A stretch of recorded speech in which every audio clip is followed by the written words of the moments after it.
Seit 3 Wochen sind wir jetzt schon in Kirgisistan unterwegs und wir planen, für ein paar Tage in dem kleinen Dorf Jagalan, mitten in den Bergen zu bleiben.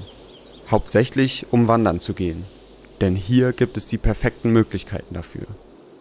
Selma und ich sind jetzt gerade hier im Hostel in Jagalan angekommen, mitten in den Bergen. Und das Hostel kostet pro Übernachtung, pro Person 12,50 € circa. Und das Ding ist, es ist einfach niemand in diesem Hostel. Die Frau hat uns gerade hier eine Einweisung gegeben, meint, es sind noch keine Touristen da, weil noch keine Saison ist. Und jetzt haben wir hier einfach das wunderschöne Hostel, also es sieht richtig entspannt aus. Und das haben wir jetzt komplett für uns, mit Küche, mit allem, also quasi ein Ferienhaus für halt so einen günstigen Preis, weil halt einfach noch keine anderen Touristen da sind. Wir erkunden jetzt hier erstmal ein bisschen die Gegend und falls ihr euch wundert, warum ich eine Mütze anhab und eine Jacke, obwohl die Sonne scheint, es liegt einfach daran, dass wir hier auf 2500 Höhenmetern sind. Das Ding ist, jetzt scheint die Sonne, aber für die nächsten Tage, wir sind 4 Tage hier, ist zu 90% Regen angesagt und Gewitter. Wir laufen jetzt hier mal zum Fluss in der Nähe und schauen uns dann im Ort um. Hier gibt es anscheinend einen kleinen Laden, wo man zumindest Kartoffeln kaufen kann.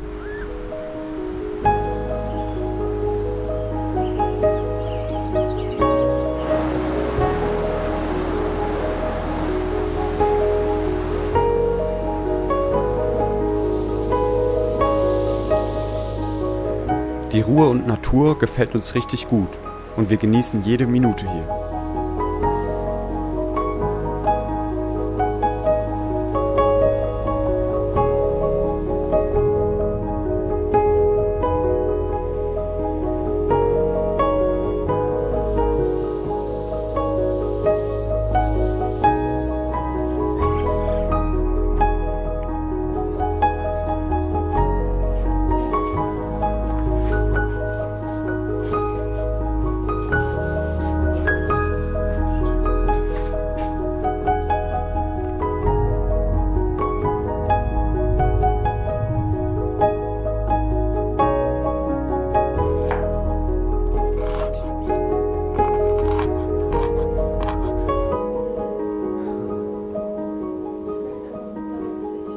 Direkt neben dem Hostel laufen immer wieder Tiere vorbei und es wird nie langweilig. Oh nein, das Kleine ist in den Graben gefallen. Oh nein, oh, das ist noch so winzig selber. In Jagalan sind auffällig viele Kinder unterwegs, die Fahrrad fahren, einfach herumlaufen oder Fußball spielen. Die Atmosphäre ist ziemlich angenehm.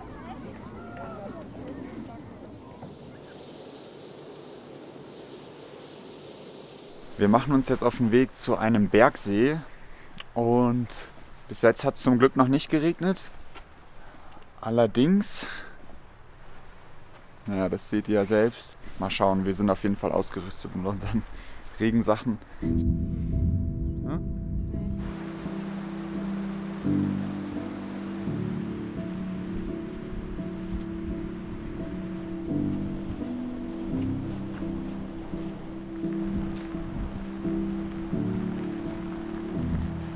Es sind übrigens gerade 9 Grad draußen, mit dem Regen vielleicht ein bisschen kälter und wir haben so eine ca. 17 Kilometer Wanderung vor uns. Allerdings geht es auch ordentlich bergauf und dann auch wieder ordentlich bergab. Dementsprechend ist das dann natürlich nochmal was anderes, als wenn man 17 Kilometer auf gerader Strecke läuft. Aber ich habe auf jeden Fall Lust, auch wenn ich meine Beine noch ein bisschen spüre von der Wanderung von vorgestern.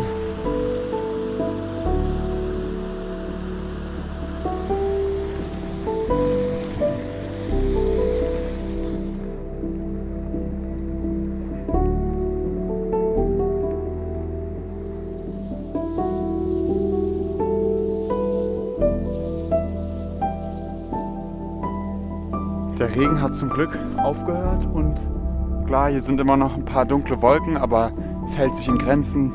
Teilweise scheint auch wieder die Sonne. Der Bergsee, zu dem wir wandern, heißt übrigens Turnalu Kol.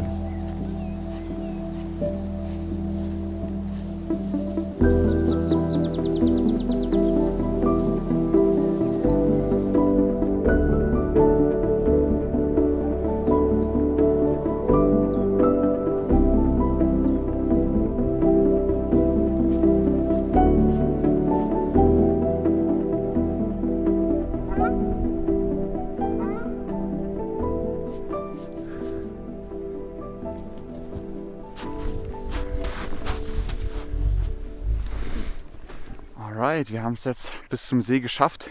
Es ist mehr so ein Tümpel als ein See, aber trotzdem ganz cool. Und hier werden wir jetzt erstmal eine Pause machen und was essen und so.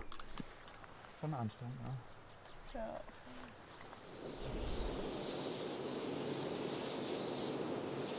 Langsam taucht immer mehr Nebel auf, aber bis jetzt scheint noch die Sonne. Und ein paar Minuten später sieht es so aus.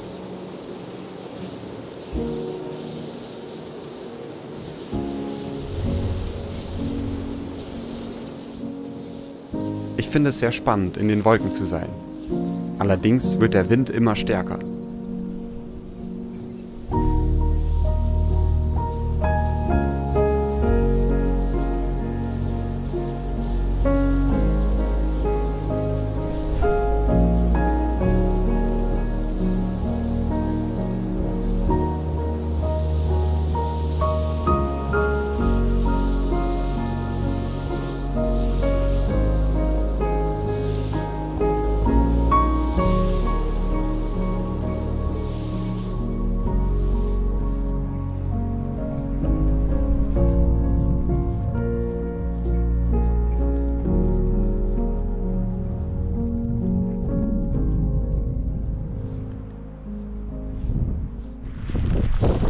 Hier ist es jetzt nochmal richtig deftig. Hier sieht man auch richtig viel Schnee. Und da geht es ziemlich steil bergauf. Also wir sind jetzt schon recht weit oben. Oh. Und es pfeift richtig. Aber wir gehen jetzt einfach da oben lang, oder?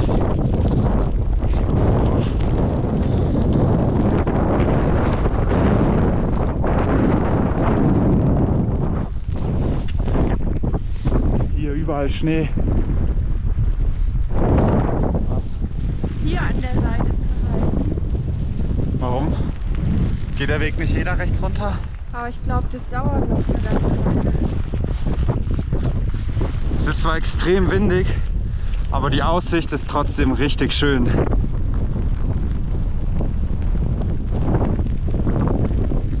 Jetzt kommt einfach auch noch Schnee, beziehungsweise so Hagel, das war auch schon angesagt. Aber der kommt mit einer Geschwindigkeit, ey, also jetzt gerade geht's, aber ja, aha, genau. Das kommt hier richtig angeprasselt.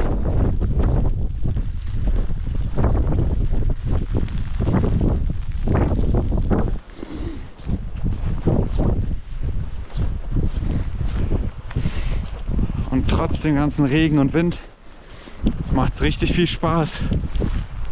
Und hier das Feld voller Blumen und dadurch, dass es nass ist, strahlen die Farben alle noch viel mehr. Hier sieht man jetzt gerade Spuren, also wir sind uns ziemlich sicher, dass das Spuren von einer Jote sind. Hier ein bisschen weiter in die Richtung steht auch noch so ein einsames Klo. Aber hier ist dann wahrscheinlich niemand mehr, die sind dann wahrscheinlich weitergezogen. Und da unten ist auch noch so eine abgenutzte Fläche von Tieren wahrscheinlich, weil die haben dann immer ihre Tiere direkt auf dem Feld neben der Jote stehen. Und da hinten ist das Klo, wenn man es sieht. Da. Oh, das ist voll beschlagen. Alright, wir sind jetzt zu Hause angekommen. Endlich.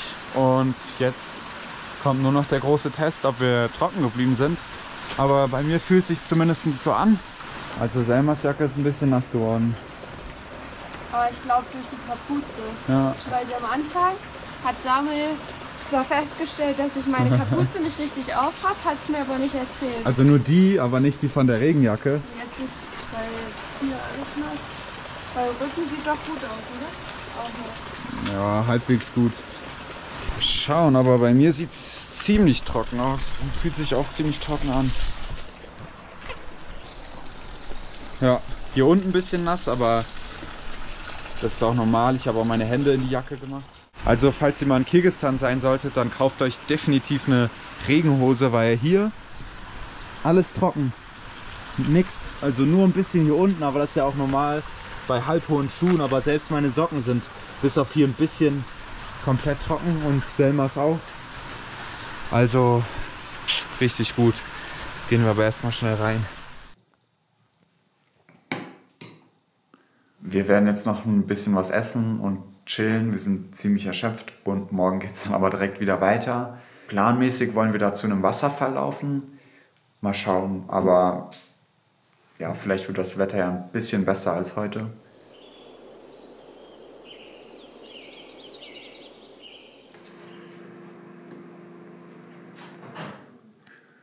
Wir sind jetzt auf dem Weg zum Wasserfall und eben hat noch richtig die Sonne geschienen, macht es jetzt auch noch. Aber auf einmal ist der Wind dazu gekommen und es ist schon ziemlich windig. Aber angeblich ja, soll es bis 15 Uhr keinen Regen geben und das ist schon mal gut. Die Wanderung dauert reine Laufzeit 3,5 Stunden.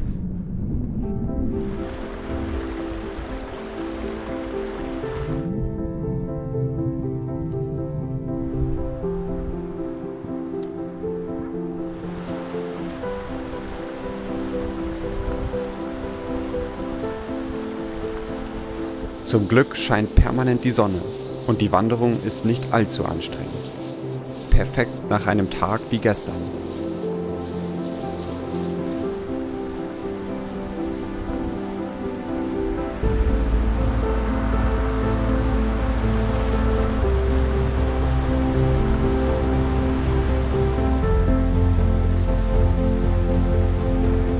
Der Wasserfall wird übrigens Cockbell-Wasserfall genannt.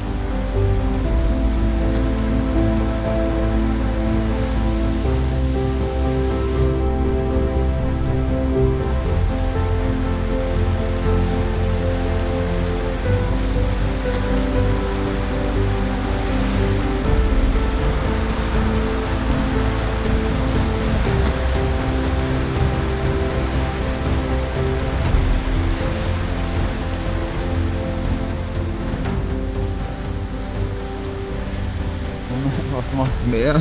Jetzt werden wir uns wieder auf den Heimweg machen, da runter und dann werde ich noch ein bisschen Video schneiden, damit ihr immer schön was zu gucken habt. Der freilaufende Hund denkt anscheinend, er gehört jetzt zu uns und läuft den ganzen Weg zurück mit uns ins Dorf.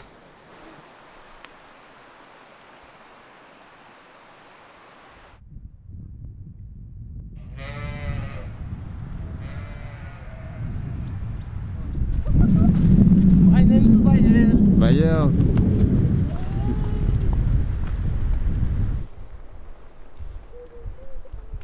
Ins Hostel können wir den Hund natürlich nicht lassen. Als wir nach einer halben Stunde nochmal schauen, liegt er immer noch vor der Tür. Ziemlich süß. Und damit endet auch schon der schöne Tag. Am nächsten Morgen machten wir uns wieder auf den Weg. Wir sind jetzt wieder in Karakol angekommen, in demselben Hostel, wo wir auch davor schon waren. Und weil wir jetzt die ganze Zeit nur in den Bergen unterwegs waren, in der Natur, wollten wir gerne nochmal auf den Bazar gehen und euch das auch ein bisschen zeigen. Der gesamte Bazar besteht aus Containern, die zu kleinen Shops umfunktioniert wurden. Ziemlich spannend. Hier kann man übrigens wirklich alles kaufen.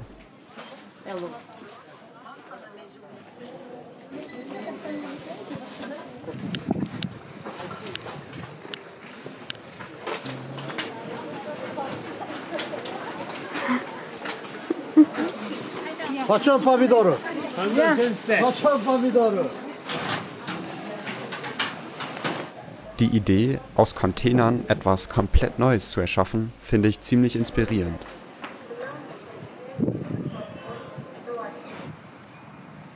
Ich muss jetzt noch mal kurz was erzählen, nämlich als wir vom Bazar nach Hause gekommen sind ins Hostel, war da so ein Typ auch in unserem Schlafsaal, der da auch dann schläft. Und der war total creepy schon von Anfang an. Vielleicht kennt ihr auch so Leute, wo man direkt vom ersten Moment an so ein komisches Gefühl hat. Und jedenfalls war der sehr komisch. Der hatte dann irgendwie so Zeitungspapiere, lag dann in seinem Bett, hat gegrinst, so seine Hand angeguckt, ein bisschen so geredet, einfach ins Nichts. Und dann saßen wir draußen und dann ist er da so hin und her gelaufen. Und wir saßen in so einem Pavillon und dann ist er in diesen Pavillon rein. Und dann stand er so 2 Meter vor uns und Sam hat er gar nicht angeguckt, aber mich hat er direkt in die Augen geguckt und ich habe auch zurückgeguckt, weil das mache ich halt immer so. Dann hat er so gemacht, den Finger so gehoben, dann hat er die Hand weggenommen, Dann hat er so gemacht. Ungefähr, hat mich so angegrinst und ist einfach gegangen. Ohne was zu sagen, nichts. Und mit dem müssten wir dann in einem Zimmer schlafen. Also ich habe dann nochmal gefragt, ob wir noch das Zimmer wechseln können. Und jetzt haben wir so ein 2-Bettenzimmer, was ganz gut ist, weil, keine Ahnung, am Tag mit dem da zu sein, meinetwegen. Aber wenn ich schlafe, wer weiß, was der am Ende noch macht in der Nacht. Und das kriege ich ja nicht mit, weil ich schlafe. Deswegen ist jetzt so gut, aber war auf jeden Fall ziemlich creepy. Wollte ich nochmal kurz erzählen. Aber jetzt ist ja alles gut zum Glück. Und wir bleiben ja auch nur eine Nacht. Ab dem nächsten Video werden wir in einem anderen Land unterwegs sein. Wohin es für uns geht und ob wir nochmal nach Kirgisistan zurückkommen, erfahrt ihr dann im nächsten Video.